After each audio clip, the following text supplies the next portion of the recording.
j'espère que vous allez bien, hein, comme d'hab, que vous n'avez pas attrapé la grippe qui court en ce moment, que vous prenez bien soin de vous.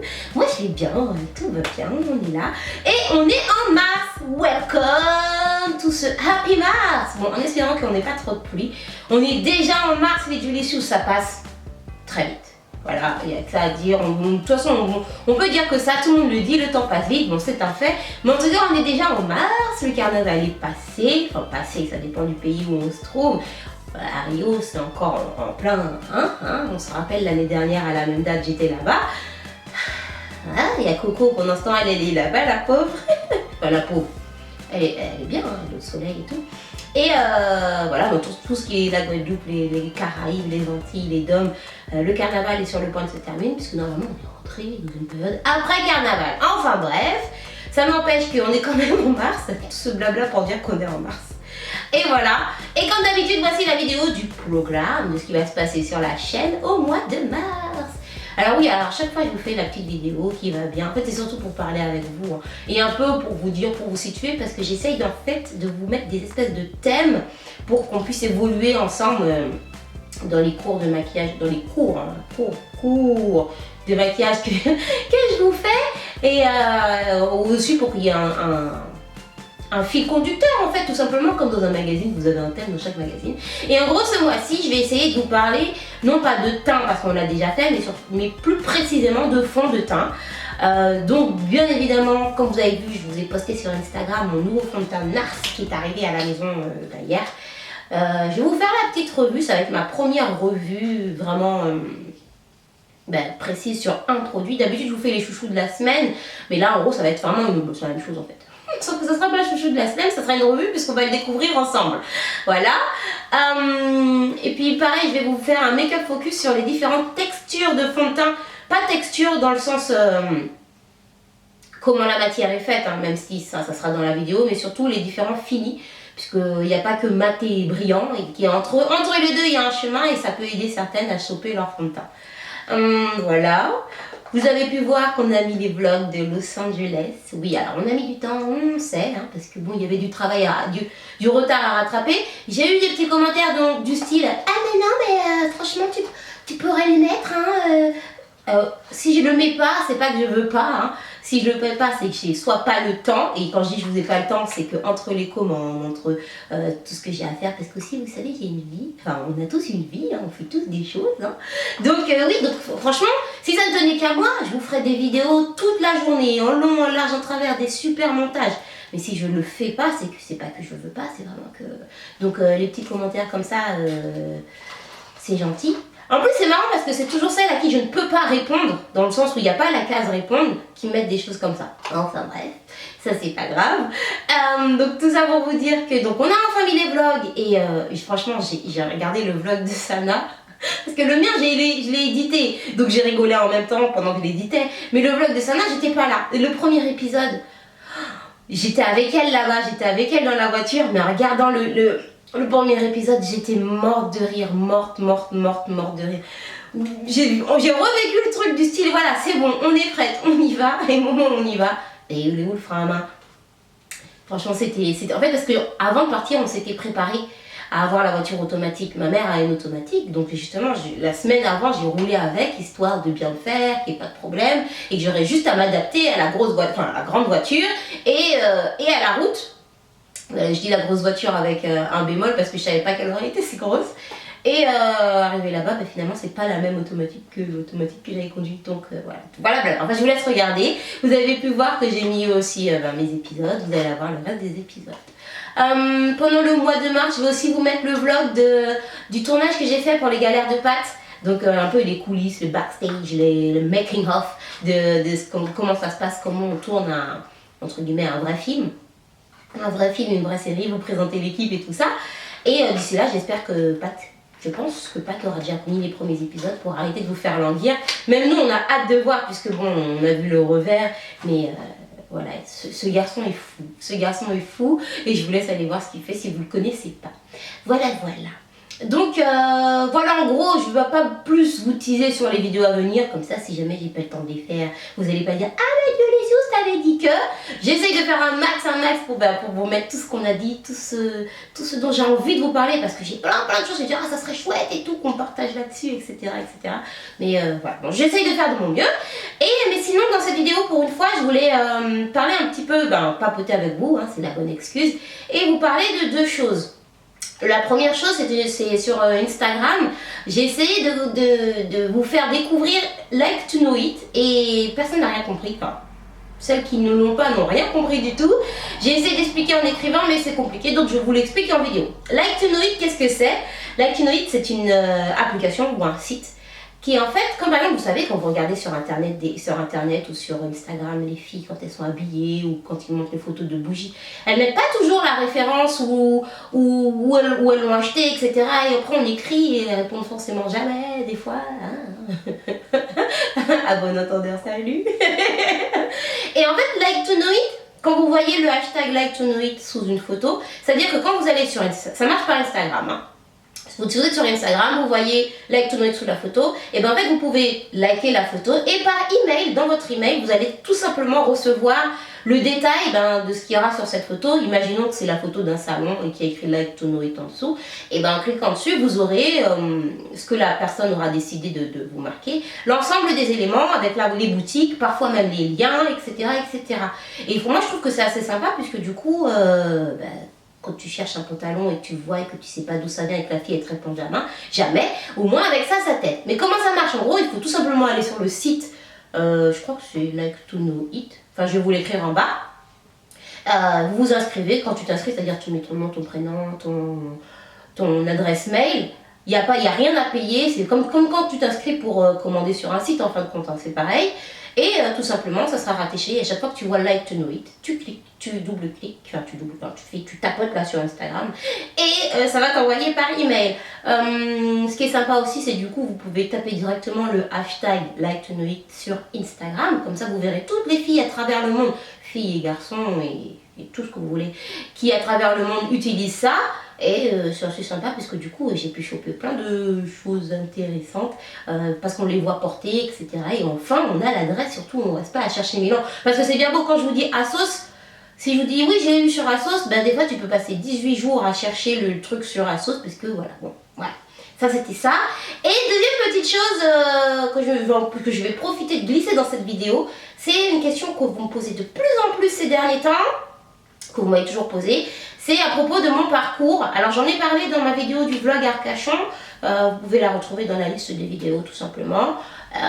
Mais voilà, je vais vous le redire pour savoir exactement qu'est-ce que j'ai fait. Et notamment pour aider celles qui sont sur le point de décider ce qu'elles vont faire l'année prochaine. BTS esthétique ou non, etc. Alors, c'est parti. Donc vous le savez, hein, moi je suis Julie, maquilleuse, mais tout s'est pas fait en un jour. Hein. Et en fait, mon parcours précisément, tout simplement, je suis partie dans une filière normale. Quand je dis filière normale, c'est pas toutes les nouvelles filières qu'il y a à l'école. En gros, j'ai fait une filière S, première S, terminale S, j'ai eu mon bac S. Je suis partie directement en licence de chimie à la fac d'Orsay. C'est Paris Sud 12. Paris Sud 11, voilà, je ne sais plus combien, mais en tout cas c'était à la fac d'Orsay où j'ai fait une licence, ça s'appelait, je ne sais pas comment vous dire, parce qu'au début, en fait la première année, tu es dans la même classe que tous ceux qui font biochimie, chimie, physique, etc. Et c'est au fil des 3 ans de licence que tu te spécialises. Donc du coup j'ai fait une licence de chimie, pourquoi? Parce que dans ma tête j'ai toujours voulu créer des cosmétiques. Au début c'était des parfums, j'étais à fond dans... Quand je dis toujours, c'est après avoir voulu être vétérinaire et tout ça. À partir du moment où je me suis fixée, j'ai voulu créer des cosmétiques, au début donc des parfums, et pour cela il fallait que j'aille donc en licence de chimie forcément, licence de chimie cosmétologique et spécialité cosmétologie. Donc c'est ce que j'ai fait donc les 3 ans d'année de licence. Par la suite, donc du coup j'ai commencé à travailler en labo. À Orsay tout simplement, hein, directement dans... En fait, le campus il est immense, ce qui fait que vous avez les DUT chimie, en gros, enfin je sais pas comment vous expliquer. Orsay, Paris Sud, ça se passe vers les Ulysses, vers la ville d'Orsay. C'est sur un grand plateau, donc il y a vraiment de l'espace. Et quand je dis en haut, en bas, c'est dans le sens où il y avait une partie des cours qui pouvait être en bas, donc sur le plateau en bas, et vous avez d'autres cours où il fallait prendre un bus, monter plus haut, dans une autre, on peut pas dire autre fac, mais en gros c'est là où ils ont mis les DUT, les choses comme ça. Donc en gros, il y a aussi des labos, vous avez les labos de physique, les labos de chimie, et vous avez aussi donc du coup d'autres choses, pas que les cours en fait. Ce sont des vrais labos qui font des vraies expériences, des vraies analyses et tout ça et tout ça. Et donc j'ai commencé à travailler en labo directement là-bas, mais la chimie, c'est vraiment, ça me passionne, j'adore la chimie, la biochimie, la cosmétologie, c'est vraiment ce que j'aime. Connaître la peau, découvrir une peau, comment il fait un cosmétique de A à Z, ça, il n'y a pas de problème. Mais il me manquait une petite chose, hein. Il me manquait le contact avec la clientèle, vous savez, je suis pipelette. Et c'était bien beau, mais bon, quand tu as toute la journée des prélèvements de température à faire sur un échantillon, c'est bien beau. Mais tu parles avec qui? Tu parles qu'avec ton échantillon et avec ton collègue qui de temps en temps passe un peu plus loin. Et donc il me manquait ce rapport. Et j'ai dit non, je ne pourrais pas faire toute ma vie comme ça. Donc je me suis dit que je voulais créer mon spa. En fait, depuis petite, j'ai eu des parents j'ai une maman entrepreneuse. Donc du coup, je ne me suis jamais imaginée travailler à long terme, hein, au final de ma vie, je veux dire. Je me suis toujours vue avec mon entreprise, mon truc. Donc du coup, je me suis dit, je vais ouvrir un spa. Donc j'ai fait des recherches, etc. Mais pour ouvrir un spa, donc pour pouvoir manipuler la peau et la clientèle, que ce soit pour épiler, que ce soit pour faire un soin visage ou un soin corps, tu es obligé d'avoir soit le CAP si tu veux rester esthéticienne, donc le CAP esthétique, soit pour un spa cosmétique, en tout cas, il te faut le BTS esthétique cosmétique. Donc du coup, je suis repartie en BTS esthétique à l'école Élisée Marbeuf, donc qui se passe sur les Champs. C'est une école privée de cosmétique, pour faire d'esthétique, pardon. Oula, je me mélange. D'esthétique, je vais vous mettre le nom directement en barre d'infos pour celles qui cherchent, Donc il y a plein d'écoles, hein. Comment j'ai choisi mon école? Et plutôt tout ce que j'entendais sur les forums. J'ai quand même postulé chez Catherine Certain aussi. Et finalement j'ai été acceptée dans les deux, mais j'ai choisi Élisée Marbeuf. Alors à partir de là, comment ça s'est passé? Normalement j'étais censée faire les 2 ans de BTS esthétique cosmétique, mais étant donné que j'avais déjà fait la licence de chimie, tout ce qui était les cours de chimie, de cosmétologie, physique, tout ça je les faisais pas parce que sinon, au début j'ai commencé à les faire, mais le programme de licence de chimie, vous imaginez bien qu'il est déjà plus avancé que le programme de BTS esthétique.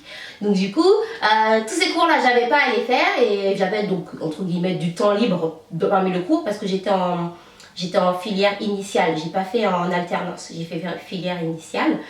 Et du coup, donc j'avais du temps libre, et donc on a vu avec la directrice et j'ai fait le CAP en même temps. Donc c'est-à-dire que la première année, j'étais inscrite pour en gros, histoire d'être bien complète, quoi.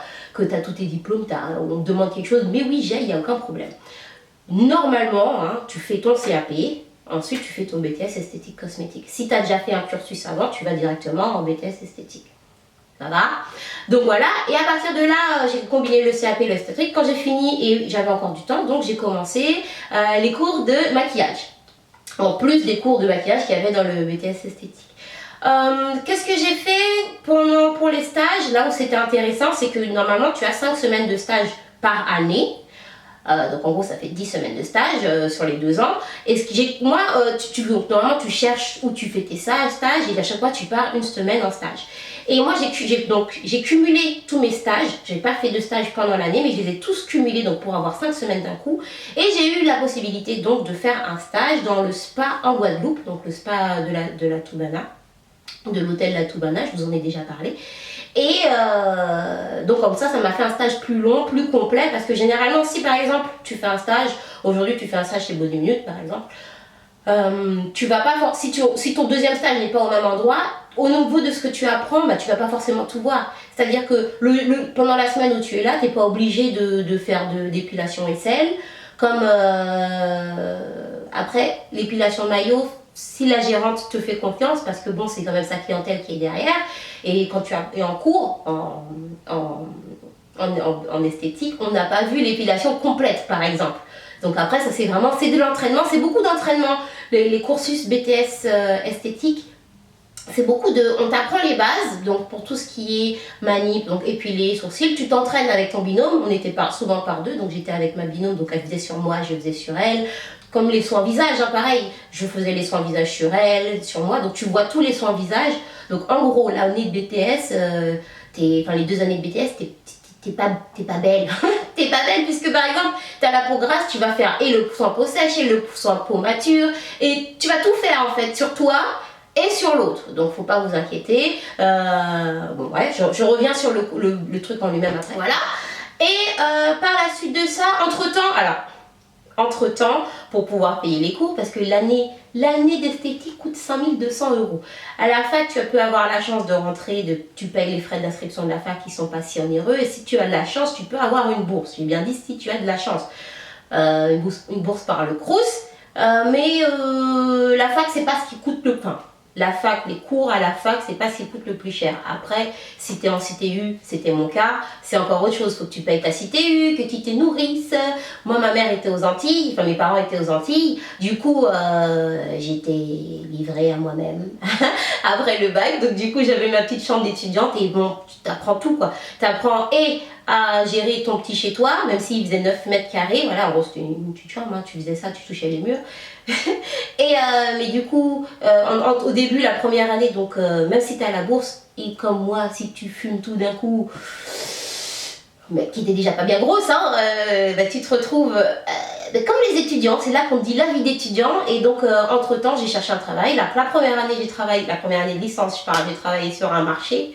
Le marché de Bure-sur-Yvette plus précisément, où je vendais de la volaille et du fromage. Voilà, vous savez tout, la volaille, du fromage, des œufs, des chipots, voilà, des cuisses de poulet jaune. C'était dur, je vous dis, c'était dur. Le froid, fallait y être à 4h, à 5h30 du matin pour mettre en place. Voilà, entre ça, puis tu essayes de faire ta vie, enfin, de vivre quoi.